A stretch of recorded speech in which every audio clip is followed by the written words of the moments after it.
আমরা জানি দিনী মজলিস, কোরআন তেলাওয়াত বা ইসলামী তালিমে ফেরেশতারা উপস্থিত থাকেন, কিন্তু এমন মজলিসে যদি কোনো নারী হিজাব ছাড়া থাকে বা তার চুল খোলা থাকে তাহলে কি ফেরেশতারা চলে যান? আমার চাচাতো বোনের বিয়ে হয়েছিল শুধু কাজী অফিসে। পরবর্তীতে তার স্বামী ৫ লক্ষ টাকা দাবি করে। আমার চাচা দিতে পারেন নাই, তাই ওই ছেলের পরিবার একে একে ২ জায়গায় ছেলেকে বিয়ে দেয়। আমার চাচাতো বোন কখনো তার স্বামীর বাড়িতে যান নাই। ২ বছর পর ছেলেকে ফোন দিয়ে জানতে চাওয়া হয়েছিল সে তালাক দিয়েছে কিনা। সে বলেছে দিয়েছি। প্রশ্ন হচ্ছে, ছেলে যদি তালাক না দিয়েও বলে তালাক দিয়েছি, এই কথার উপর ভিত্তি করে মেয়েকে অন্য জায়গায় বিয়ে দেওয়া যাবে কিনা? আমার আম্মু মাঝে মধ্যে রেডিও টিভিতে সম্প্রচারিত ইমামের নামাজ অনুসরণ করে বাসায় নামাজ আদায় করেন। এভাবে নামাজ পড়লে নামাজ হবে কিনা? নোমায়ের সিনোয়ার নাম রাখতে পারবো কিনা?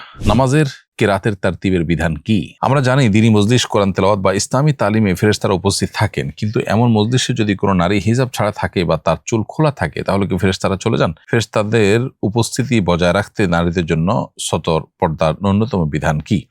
প্রথম কথা হলো যে বেপর্দা বা হিজাববিহীন নারীর উপস্থিতির কারণে ফেরেশতা চলে যান এরকম কোনো বর্ণনা কোরআন বা হাদিসে কোথাও পাওয়া যায় না। বিধায় কোনো দিনী মজলিস যদি কোনো নারী পর্দাহীন ভাবে থাকেনও, সেখানে রহমতের ফেরেশতা আসতে এবং সেখানে তাদেরকে ঘিরে ফেলতে, স্কট দিতে আপনার বর্ণনা হাদিসে আছে, সেটাতে কোনো অসুবিধা হয় না বা সেটা ব্যত্যয় বা ব্যাঘাত ঘটে না। ফলে এরকম পরিবেশে তারা কিভাবে আসেন নাকি আদৌ আসবেন না। খোলাসা কথা হলো যে দিনী মজলিস, জিকিরের মজলিস, আল্লাহর আলোচনা যেখানে হয়, আল্লাহ জিকির যেখানে হয়, সেটাকে বিভিন্ন ফেরেশতারা ঘিরে থাকেন এবং দুনিয়ার এই জিকির মজলিস থেকে নিয়ে আসমান পর্যন্ত তারা পৌঁছে যান।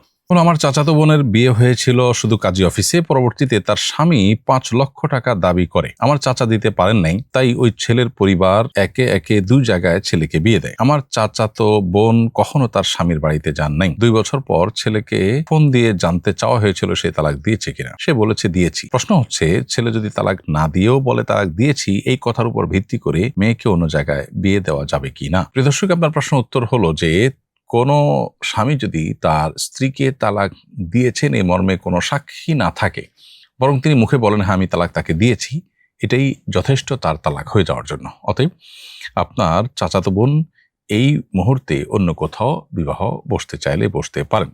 বিশেষ করে এই ঘটনা, অর্থাৎ বিবাহের পর তালাক দিয়েছে মর্মে যে ঘটনা বলেছে সে, এর মধ্যে যদি কখনো তাদের মধ্যে নির্জন বাস না হয়, অর্থাৎ আগদোটাই শুধু হয়েছে, কখনো নির্জন বাস হয়ই নাই, এর মধ্যে তালাক দিয়েছে এ কথা বলেছে বা তালাক দিয়েছে যেটাই হোক, এই ঘটনা যদি ঘটে তাহলে সেক্ষেত্রে কোনো ইদ্যত পালন ছাড়াই তিনি অন্যত্র বিয়ে বসতে পারেন। আর যদি তাদের মধ্যে নির্জন বাস হয়ে থাকে, তারপরে কখনো তিনি তালাক দিয়েছেন বা তালাক দিয়েছেন বলে জানিয়েছেন, তাহলে সেক্ষেত্রে তার ইদ্যত পালন করে ৩টা মাসিক অতিক্রম হওয়ার পর তিনি অন্য যে কোনো জায়গায় বিবাহ বন্ধনে আবদ্ধ হতে পারবেন।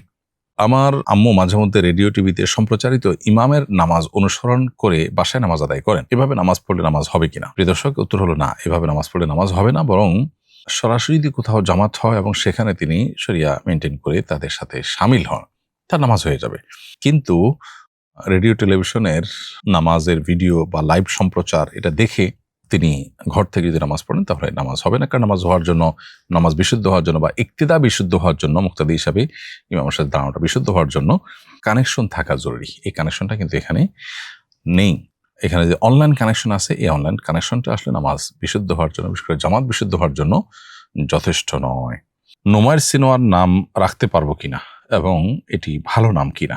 নোমায়ের যেহেতু একজন সাহাবীর নাম, এ নাম রাখা যেতে পারে। সেই সাথে সিনোয়ার একজন মুজাহিদের একটি নামের অংশ, বিধায় এ নাম আপনার সন্তানের জন্য রাখাতে কোনো অসুবিধার কিছু দেখছি না। নামাজের মধ্যে কেরাতের তারতিব রক্ষা করা, অর্থাৎ ধারাবাহিকতা রক্ষা করা সুন্নাহ। অর্থাৎ আগে আপনি সূরা আলাম তারা বা সূরা ফিল পড়লেন, তারপরে সূরা কুরাইশ পড়বেন। সূরা কুরাইশ পড়ছেন, তারপরে আপনি সূরা মাউন পড়বেন, বরং উল্টা দিক থেকে পড়বেন না। এটাই হলো সুন্নাহ। যদি উল্টা দিক থেকে পড়ে ফেলেন সুন্নাহর খেলাফ হবে, নামাজ হয়ে যাবে, কিন্তু অনুচিত এবং মাকরুহ হবে।